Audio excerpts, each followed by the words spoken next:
ada pertanyaan dari Ibu Mus yang ada di Temanggung. Putra saya usia kelas SMP kelas 2, sholatnya bolong-bolong.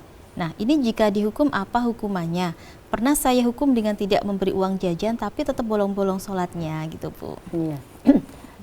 Jadi begini, ini kalau sholat masih bolong itu kita perlu jadi belum menjadi watak anak kita, jadi watak anak kita untuk sholat dengan belum menjadi tabiatnya anak kita untuk sholat 5 waktu, belum menjadi karakternya sholat anak kita 5 waktu.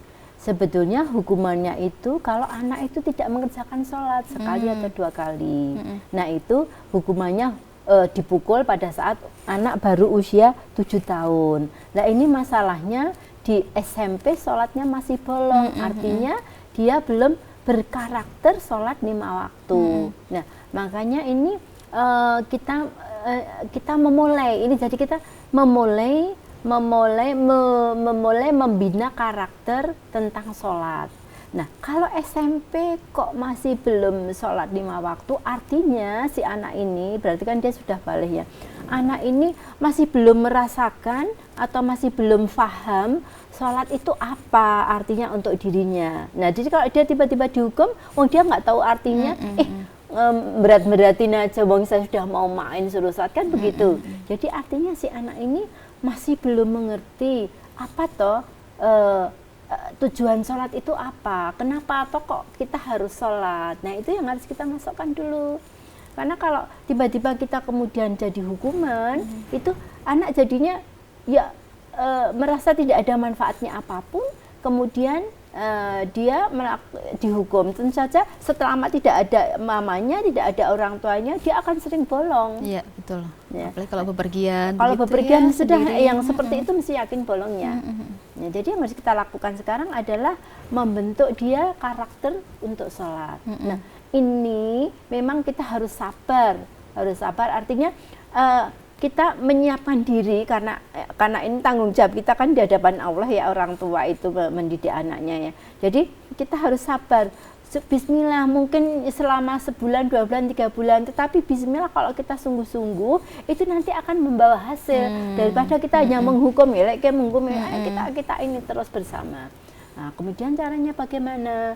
Nah, ini kita baru membina karakter ini, mengajarkan dulu tentang perintahnya Allah. Kenapa toh kok kita disuruh sholat? Nah di sholat itu seperti ini, Allah itu siapa lah, mungkin perlu juga seperti itu.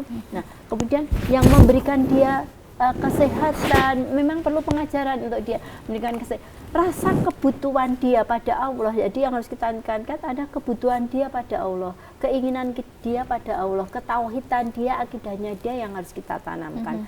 Kalau tentang kebutuhan, pengajaran tentang Allah itu sudah masuk, otomatis dia akan dengan sukarela untuk melakukan sholat. Nah, jadi yang harus kita lakukan sekarang adalah bagaimana menumbuhkan hati si anak itu tentang pentingnya sholat bagi umat Islam, pentingnya sholat bagi kita sebagai seorang hamba. Nah, mungkin yang paling bagus adalah kita ajak untuk mengaji, seperti itu.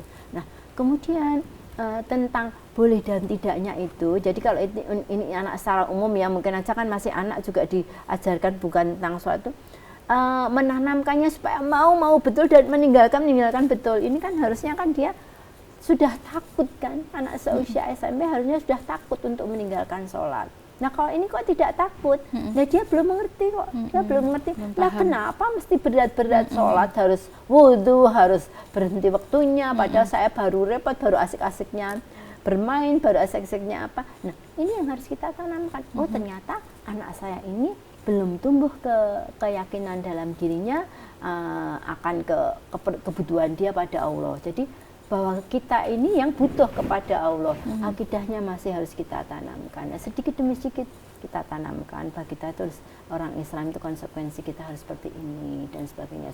Nah, paling aman, paling ini kalau kita ajak mengaji dia. Oh iya. Nah, kemudian setelah itu dibersamai. Setelah dia kita ajak ngaji, kita sampaikan, misalnya kita di cabang ya, kita sampaikan anak saya sholatnya masih bolong. Kan biasanya orang-orang yang kita di Ahad pagi itu kan dari sholatnya yang bolong menjadi rutin kan begitu ya.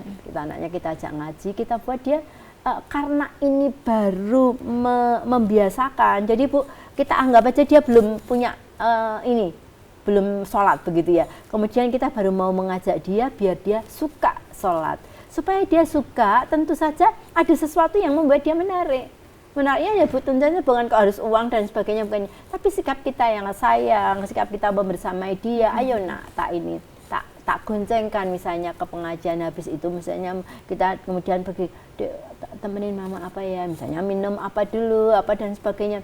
Kemas kegiatan untuk dia mau mendengarkan pengajian itu dengan sesuatu yang menyenangkan, sehingga timbul kesan-kesan adanya kebersamaan dengan orang tuanya itu, dia mendapatkan ilmu ngaji itu dengan bagus, akhirnya tumbuhlah kebutuhan dia kepada Allah. Kalau sudah seperti itu nanti kita nggak perlu ngoyak-ngoyak. Kemudian setelah kita ajak ngaji, kita bersamai dia untuk sholatnya. Ayo nak, wong kowe sakjane wis iso kok, bacaanmu juga ada sekarang ngimami, misalnya seperti itu. Atau didatangkan guru ngaji yang untuk belajar baca itu diselipkan untuk mengajarkan tentang pentingnya sholat. Jadi kan rutin terus nanti insya Allah nggak akan berjalan lama. Biasanya orang-orang itu mengaji itu, mereka rutin mengaji yang datang ke Ahad pagi dia baru berapa bulan mereka baru mendatangkan rutin itu baru 3 bulan. Saya sering itu ya, ternyata dia sudah, saya nggak pernah sama sekali nggak pernah meninggalkan sholat sekarang. Ternyata kan luar biasa sebetulnya. Bukan kok maksud saya pengajian yang maringi ustadz di cabang-cabang di cabang-cabang pun mereka juga biasanya kan yang pendatang di Ahad pagi itu kan pendatang ya, bukan yang di Solo. Itu mereka sudah rutin yang tadinya bolong. Nah, makanya Ibu jangan berkecil hati, pasrahkan misalnya untuk mengaji dia, kebutuhan dia pada Allah, meningkatkan akidahnya supaya anak kita lurus, keimanannya supaya kuat.